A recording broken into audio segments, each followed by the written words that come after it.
Rajasthan success point के इस YouTube channel पे आपका हार्दिक स्वागत और अभिनंदन है।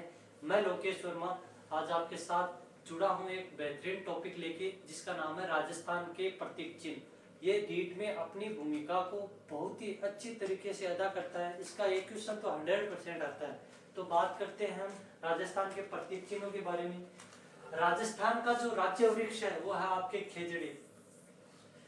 इसका जो वैज्ञानिक नाम प्रोसेपिस सेनिरेरिया, इसका जो वानस्पतिक नाम या वैज्ञानिक नाम है प्रोसेपेरिस सेनिरेरिया। इस खेजड़ी वृक्ष को 31 अक्टूबर 1983 को इसे राज्य वृक्ष का दर्जा दिया गया। इसे जो अलग अलग नामों से जाना जाता है, जैसे राजस्थान का राज्य वृक्ष, मरुस्थल का क्रेप वृक्ष, दोकड़ा सिंधी भाषा में जाना जाता है, पे में तमिल भाषा में तमिलनाडु में जाना जाता है, बन्ना बन्नी कन्नड़ में जाना जाता है। और बात करें तो जाटी, इसे जाटी के नाम से राजस्थान, हरियाणा और पंजाब में जाना जाता है।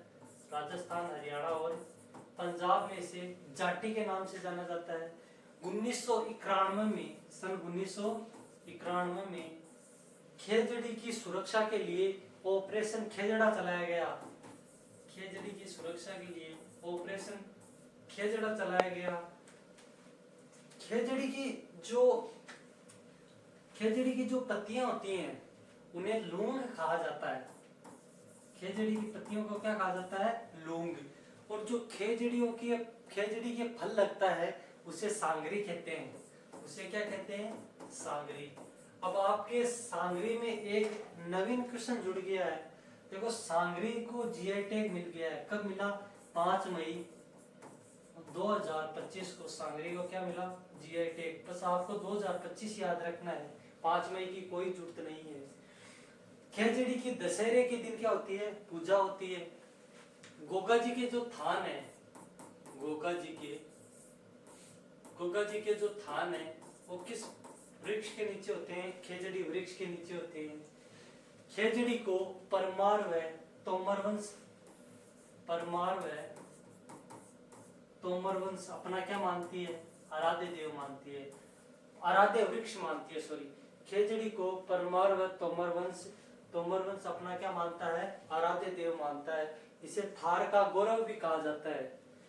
खेजड़ी को थार का गौरव भी कहा जाता है। तो हमने बात की अभी खेजड़ी की। राजस्थान का राज्य वृक्ष आपकी खेजड़ी हो गया, जिसका वैज्ञानिक नाम प्रोसेपिस सेनिरेरिया हो गया। इसे 31 अक्टूबर 1983 को राज्य वृक्ष का दर्जा दिया गया। इसे राजस्थान, हरियाणा, पंजाब में जाटी के नाम से जाना जाता है और वेदों में इसे समी वृक्ष के नाम से जाना जाता है। वेदों में इसे समी वृक्ष के नाम से जाना जाता है। मरुस्थल का कला वृक्ष कहा जाता है इसे, क्योंकि ये मरुस्थल का जो मार्च है, मरुस्थल का जो प्रसार है, उसे आगे बढ़ने से क्या करता है? रोकता है। दोकड़ा सिंधी भाषा में जाना जाता है, पे में तमिलनाडु में जाना जाता है, बन्ना बन्नी कर्नाटक में जाना जाता है। इसकी पत्तियां लूंग कहलाती हैं, फलियां सांगरी कहलाती हैं। जो सांगरी होती है ये सूख जाती है ना, तब इन्हें खोखा कहा जाता है। इन्हें क्या कहा जाता है? खोखा कहा जाता है। और ये परमार व तोमर वंश के क्या है? आराध्य वृक्ष है। थार का गौरव, जिसे जीवनदाता वृक्ष कहा जाता है। अब बात करें थोड़ी सी और खेजड़ी के बारे में, तो खेजड़ी जो दिवस है वो प्रतिवर्ष 12 सितंबर को मनाया जाता है और ये 1978 से लगातार हम मनाते आ रहे हैं।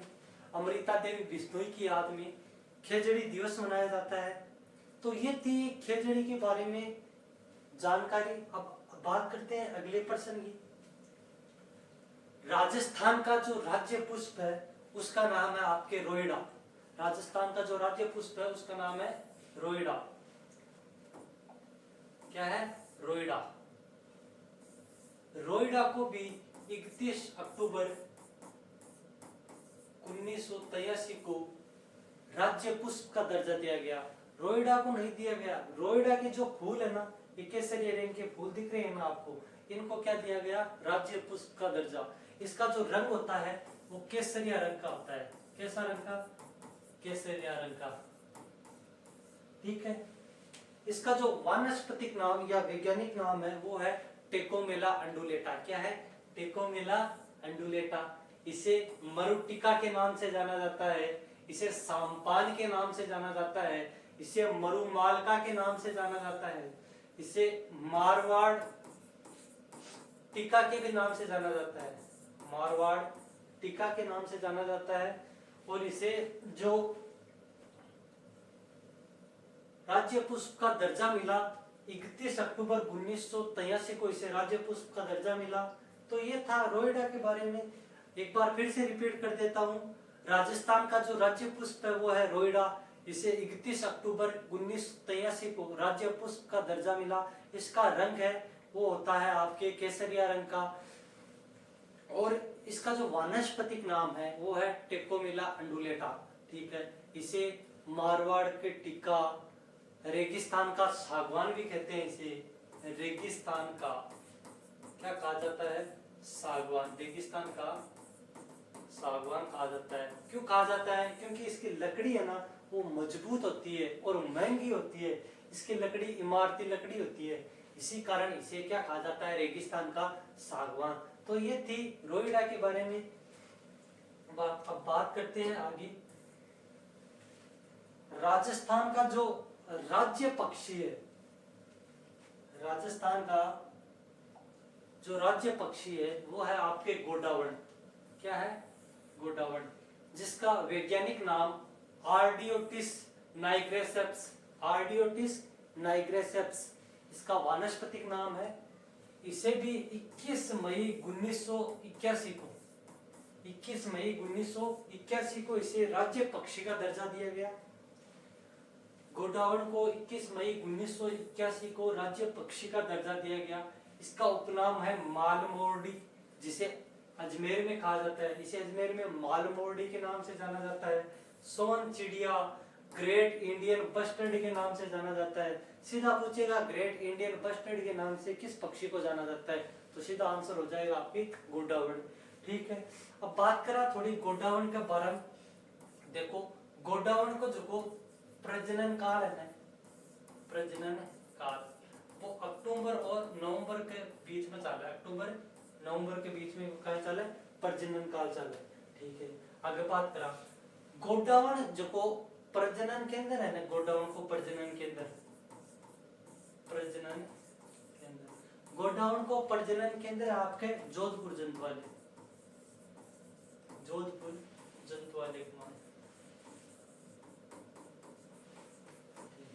जो गोडावण है यो जैसलमेर को कहीं है, शुभंकर, जैसलमेर का शुभंकर क्या है, गोडावण, जैसलमेर का शुभंकर गोडावण है।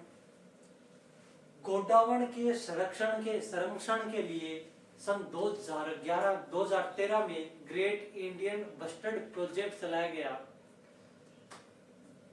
तब यह प्रोजेक्ट चलाया गया तब पूरे विश्व में लगभग गोडावण की 200 प्रजातियां थी, जिनमें से राजस्थान में 180 प्रजाति केवल राजस्थान में थी। राजस्थान में कितने थी, 200 में से 180 प्रजाति, 200 में से कितनी थी, 180 प्रजाति आपके राजस्थान में थी।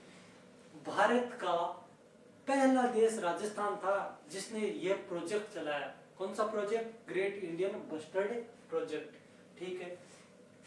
और क्या बात करें इसके बारे में, और कुछ तो बात ही नहीं है, सारी बातें आ गई सामने। तो आगे चलते हैं फिर।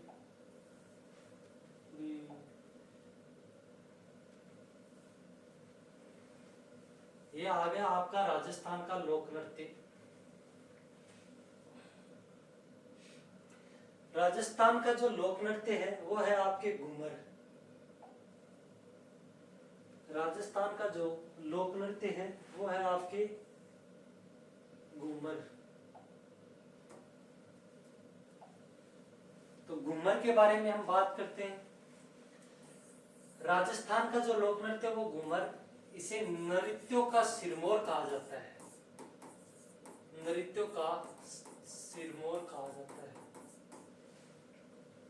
जो महिलाएं घाघरा पहन के नाचती है और घूमती है उसे घूम कहा जाता है। क्या कहा जाता है? घूम। ठीक है। और इस नृत्य में ढोल नगाड़ा वाद्य यंत्र बजाए जाते हैं। ढोल नगाड़ा शहनाई ये वाद्य यंत्र घूमर नृत्य में बजते हैं। यह नृत्य सिर्फ महिलाओं द्वारा किया जाता है। इसे लोक नृत्यों का क्या कहा जाता है? सिरमौर कहा जाता है। बात करते हैं थोड़ी सी इस लोक नृत्य के बारे में। इसे राजस्थान का राज्य नृत्य कहा जाता है। इसे राजस्थान का रजवाड़ी नृत्य कहा जाता है। महिलाएं घेर बनाकर 8 महिलाएं घेर बनाकर नाचती है जिसे सवाई कहा जाता है। तो ये था आपके नृत्य। राजस्थान का राज्य लोक नृत्य घूमर है। यह नृत्य केवल महिलाओं द्वारा किया जाता है। ठीक है। यह नृत्यों का सिरमौर है। यह नृत्यों की आत्मा है। यह राजस्थान का रजवाड़ी नृत्य है। यह राजस्थान का राज्य लोक नृत्य है। ठीक है। 8 महिलाएं घेर बनाकर नाचती हैं जिसे सवाई कहा जाता है। तो ये था आपका। इसमें ढोल नगाड़ा शहनाई वाद्य यंत्रों का प्रयोग किया जाता है। तो ये था आपका एक नृत्य लोक नृत्य। तो बात करते हैं आगे।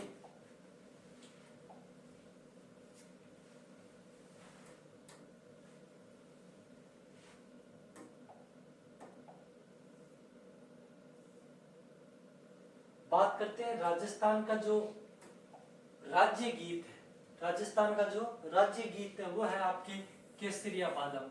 इस राज्य गीत को सर्वप्रथम मांगी बाई ने गाया। सर्वप्रथम गाया तथा इसको जो पहचान है विश्व प्रसिद्धि है वो किसने दिलाई? अल्लाह जिलाई बाई। ये रही आपकी अल्लाह जिलाई बाई। इन्होंने विश्व प्रसिद्धि दिलाई। अल्लाह जिलाई बाई को 1982 में क्या मिला? पद्मश्री मिला। किसे मिला? अल्लाह जिलाई बाई को। इनकी आवाज इतनी मधुर थी इस कारण इन्हें राजस्थान की क्या कहा जाता है? कोकिला। और जब ये सर्वप्रथम इन्होंने केसरिया बादम गीत गाया महाराजा गंगा सिंह के सामने, तब गंगा सिंह के रोंगटे खड़े हो गए। ऐसा भी कोई गा सकता है क्या? ये थी अल्लाह जिलाई बाई राजस्थान की। ठीक है। तो केसरिया बालम इसे सर्वप्रथम मांगी बाई ने गाया। इसे प्रसिद्धि बीकानेर की अल्लाह जिलाई बाई ने दिलाई। और इनका जो संबंध है वो है मांड गायन शैली से। इनका क्या है? संबंध है। ठीक है। तो बात करते हैं नेक्स्ट क्वेश्चन की।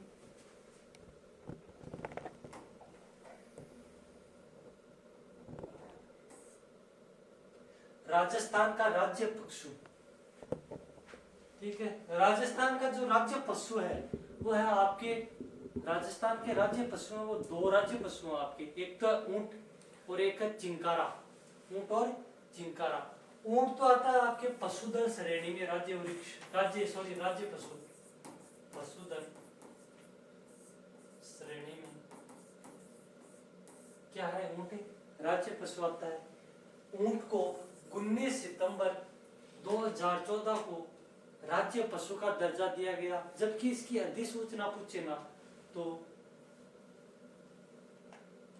30 अगस्त 2014 में इसकी अधिसूचना जारी की गई और 19 सितंबर 2014 को इसको राज्य पशु घोषित किया गया। ऊंट को आप पाल सकते हैं घर पे, चिंकारा को आप पाल नहीं सकते क्योंकि वह वन्य जीव संरक्षण में आ जाता है। इसी कारण आप इसे पाल नहीं सकते। ये पशुधन श्रेणी में आता है। इसे रेगिस्तान का क्या कहा जाता है? जहाज कहा जाता है। किसे कहा जाता है? ऊंट को कहा जाता है।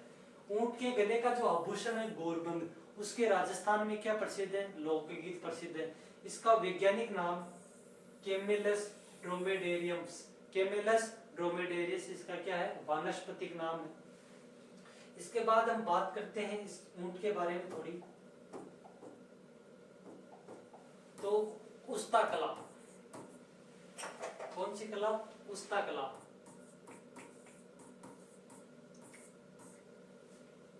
उस्ता कला है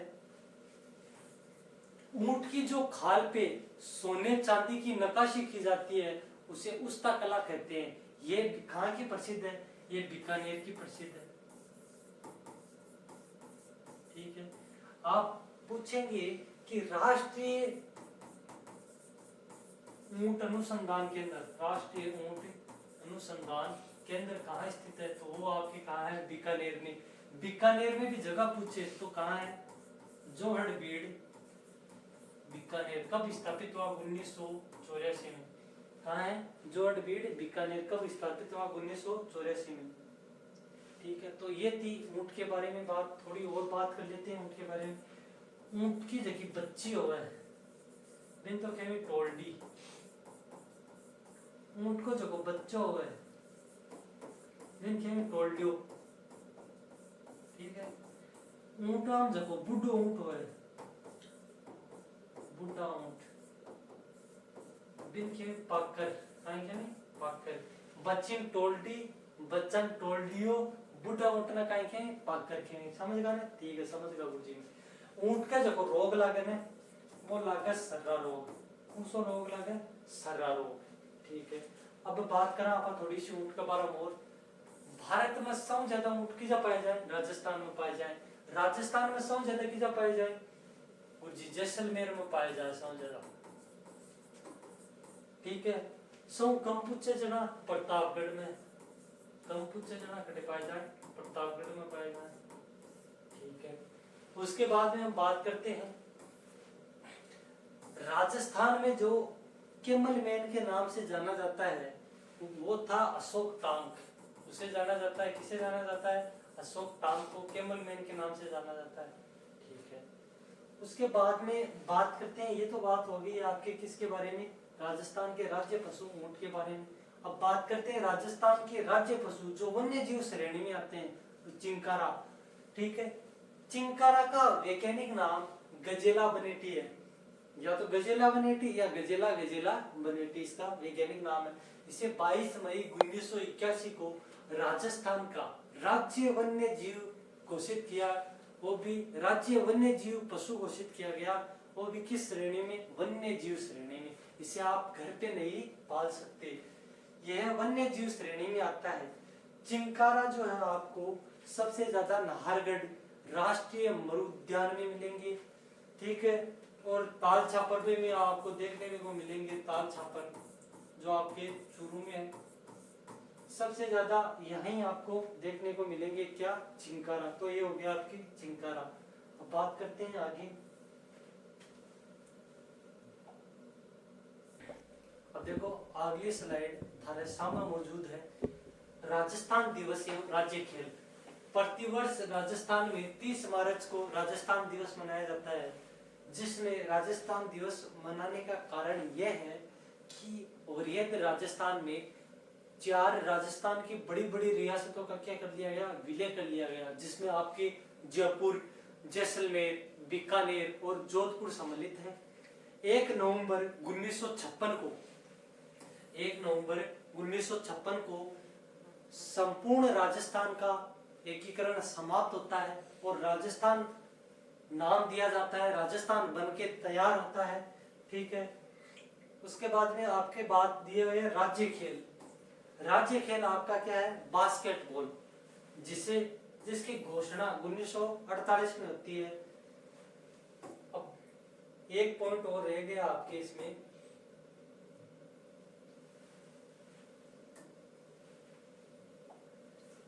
वो है राजस्थान का राज्य लोकवाद्य यंत्र। तो राजस्थान का राज्य लोकवाद्य यंत्र की हम बात करें तो वो है आपके अड़गोजा। कौन सा गोजा? अड़गोजा। अड़गोजा बजाने में जो माहिर व्यक्ति है वो है आपके रामनाथ चौधरी। और रामनाथ चौधरी का संबंध पदमपुरा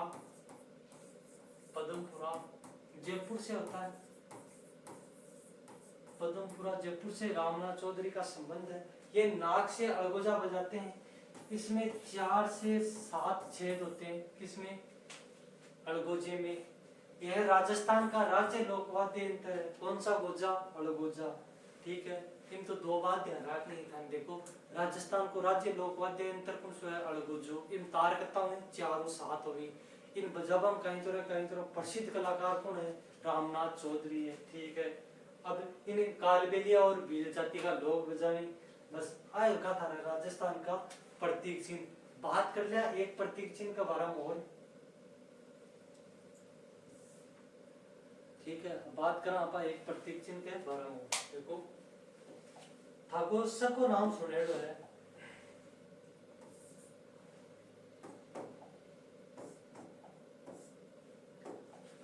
राजस्थान के राज्य कवि सगड़ा जानो थे। राजस्थान के राज्य कवि, राजस्थान के जो राज्य कवि थे वो थे आपके सूर्यमल मिश्रण। सूर्यमल मिश्रण, वो मिश्रण नहीं है, सूर्यमल मिश्रण ही है। कुछ किताबों में मिश्रण मिलता है, कुछ में मिश्रण मिलता है, जबकि रियल है वो मिश्रण, सूर्यमल मिश्रण। इन्हें राजस्थान का क्या कहा जाता है, राज्य कवि कहा जाता है। इनकी जो रचनाएं थी वो हाड़ौती भाषा में। कौन सी भाषा में? हाड़ौती भाषा में, जो वर्तनी की दृष्टि से सबसे कठिन भाषा मानी जाती है। कौन सी भाषा? हाड़ौती भाषा। वर्तनी की दृष्टि से सबसे कठिन भाषा हाड़ौती भाषा है। बात करते हैं सूर्यमल मिश्रण की, तो सूर्यमल मिश्रण बूंदी के राम सिंह एक दरबारी विद्वान थे। सूर्यमल मिश्रण बूंदी के राम सिंह के दरबारी विद्वान थे। और सूर्यमल मिश्रण के बारे में थोड़ी इनकी रचनाओं की बात करें तो इनकी रचना है राम रंजाट। क्या है? राम रंजाट, या इसी का एक दूसरा नाम मिलता है राज रंजाट कहीं। और बात करते हैं एक बलवंत विलास।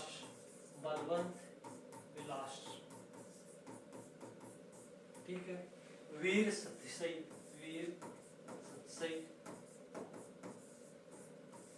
और एक आती है आपके सतीरासो। जो इनकी पॉपुलर रचना है वो है आपके वंश भास्कर। कौन सी भास्कर? वंश भास्कर।